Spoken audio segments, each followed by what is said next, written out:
In today's video, I'm going to teach you how to monitor storage logs in Supabase, Debugging Guide 2026. By the end, you'll know exactly where to look when uploads fail, files aren't accessible, or your app throws unexpected storage errors. We'll move quickly but clearly, keeping everything inside the Supabase dashboard so you can follow along in real time. First, open your browser and go to supabase.com. This is the starting point for accessing all your projects and tools. If you're already familiar with Supabase, this will feel right at home.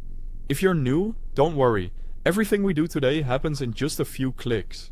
Next, log into your Supabase account.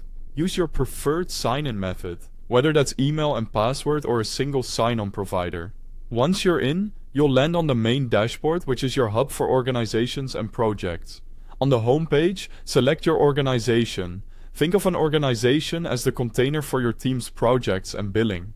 If you only have one, it will be the default you see. If you have multiple, choose the one that holds the project you want to investigate. This keeps your work scoped to the right environment and avoids mixing development and production data. Now, select any project you've already created, or create a new one if you're just testing things out. Opening an existing project is ideal if you want to review real activity. If you spin up a fresh project, give it a moment to provision before you continue. Either way, once the project loads, you'll see its overview panel.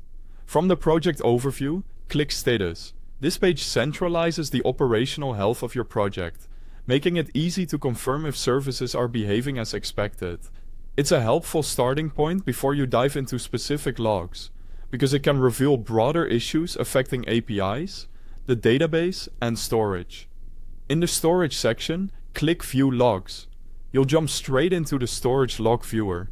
Here, you'll see a stream of events like file uploads, downloads, deletes, and permission-related access attempts. Each entry typically includes a timestamp, the action taken, the file path or bucket involved, and a status code that indicates success or failure. Use the visible controls to narrow the time window and surface only the most relevant events. Watch for 403 or 401 codes for permission problems, 404s for missing files or path typos, and 5XX codes for service level issues.